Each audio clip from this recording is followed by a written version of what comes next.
Sequel server agent ఉపయోగించి data ఎలా insert చేయాలి ఒక టేబుల్ అనేది ఇప్పుడు ఎగ్జాంపుల్ నేర్చుకోబోతున్నామండి. సీక్వెల్ సర్వర్ ఏజెంట్ మీద రైట్ క్లిక్ కొట్టి న్యూ కొట్టి జాబ్ కొట్టండి. సో కొత్త పదం ఆ జాబ్ పేరు స్కూల్ అని పెడుతున్నానండి. School insert. సో ఇక్కడ డిస్క్రిప్షన్ మనం రాసుకోవచ్చండి. ఆ డిస్క్రిప్షన్ ఒక చిన్న మనకు వేరే వాళ్ళకి అర్థమయ్యే విధంగా ఉండాలి కాబట్టి సో నేను రాస్తా ఇక్కడ insert in data into school table for testing. So తర్వాత స్టెప్స్ ఉన్నాయండి. ఇక్కడ మనం ఎన్ని స్టెప్స్ అయినా తీసుకోవచ్చండి. సో ఆ స్టెప్ పేరు నేను స్కూల్ స్టెప్ 1 అని రాశానండి. ఇక్కడ మనం ఎగ్జిక్యూషన్ చేసే టైపు టీసీక్వెల్ అండి, అంటే టీసీక్వెల్ స్క్రిప్ట్ మామూలు మనం రాసే స్క్రిప్ట్.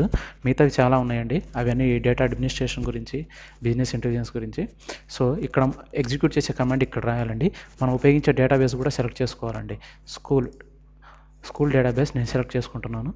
సో తర్వాత కాపీ చేసి ఆ కమాండ్ ఇక్కడ పేస్ట్ చేయడం. సో ఈ కమాండ్ ఇక్కడ ఎగ్జిక్యూట్ అవుతుందండి. సో ఎప్పుడు ఎగ్జిక్యూట్ అవ్వాలనేది ఇక్కడ దానికి ముందు అడ్వాన్స్డ్ ఆప్షన్ చూడండి. ఒకవేళ ఈ ఇన్సర్షన్ మొత్తం సక్సెస్ అయిన తర్వాత ఏం జరగాలి, గో టు నెక్స్ట్ స్టెప్ అనేది మన అంటే వేరే స్టెప్స్ ఇంకా ఏమైనా క్రియేట్ చేసి ఉంటే ఆ స్టెప్స్కి వెళ్ళిపోతాయండి. సో ఇక్కడ షెడ్యూలింగ్ అంటే ఇది ఎప్పుడు ఎగ్జిక్యూట్ అవ్వాలనేది. సో కొత్తగా ఒక షెడ్యూల్ క్రియేట్ చేస్తున్నాను. నేను ఆ షెడ్యూల్కి ఒక పేరు పెడుతున్నాను, స్కూల్ షెడ్యూలింగ్, స్కూల్ జాబ్ అనే ఒక పేరు పెట్టాను. ఇది ఎప్పుడు ఎగ్జిక్యూట్ అవ్వాలంటే రోజు ఎగ్జిక్యూట్ అవ్వాలి. ప్రతిరోజు ప్రతి సెకండ్కి అంటే ప్రతి సెకండ్లకి ఎప్పటి నుంచి స్టార్ట్ అవ్వాలి, పిఎం. ఇది టైం మారుస్తున్నాను, పిఎం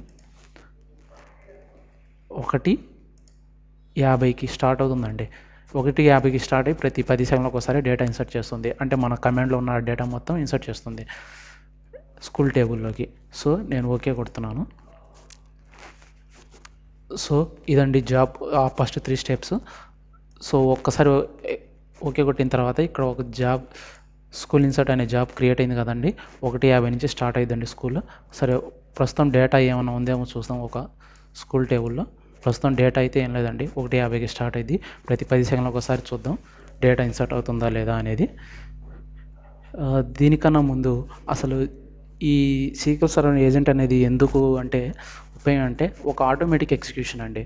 సో మనం ప్రతిసారి ఎగ్జిక్యూట్ చేయడం, ప్రతిసారి టేబుల్ క్రియేట్ చేయడం, ప్రతిసారి ఇన్సర్ట్ చేయడం, డిలీట్ చేయడం, ఎడిట్ చేయడం, అప్డేట్ చేయడం ఇట్లాంటి అవసరం లేకుండా ఒక జాబ్ క్రియేట్ చేసుకుని పెట్టుకుంటే ఆటోమేటిక్గా ప్రతిరోజా లేకపోతే నెలకోసారా, వారానికి ఒకసారా, ఒక పర్టికులర్ టైంలో ఎగ్జిక్యూట్ అవ్వాలా, ఆటోమేటిక్గా మనం ఉన్నా లేకపోయినా అది ఎగ్జిక్యూట్ అవుతూ ఉంటుంది అదే జాబ్. కానీ ఇది ఎనేబుల్లో ఉండాలండి. సో ఇది ఆల్రెడీ ఎనేబుల్లో ఉంది, మనం డిజేబుల్ చేసుకోవచ్చు కావాలంటే. అంటే డిజేబుల్ చేస్తే జాబ్ ఎగ్జిక్యూట్ అవ్వదు. సో మనం ఒకవేళ ఏమైనా అప్డేట్ చేయాలనుకుంటే ఇక్కడ ప్రాపర్టీస్కి వెళ్ళిపోవడమేనండి. అంటే జాబ్ మీద రైట్ క్లిక్ చేసి ప్రాపర్టీస్కి వెళ్ళిపోతే ఇక్కడ మనం మార్చుకోవచ్చు. ఏదైనా పేరు మార్చాలా లేకపోతే ఓనర్ మార్చాలా, అంటే కేటగిరీ. ఇక్కడ కేటగిరీ ఏంటి అంటే ఇవి రెప్లికేషన్స్, ఇవన్నీ రెప్లికేషన్స్ సంబంధించినవి.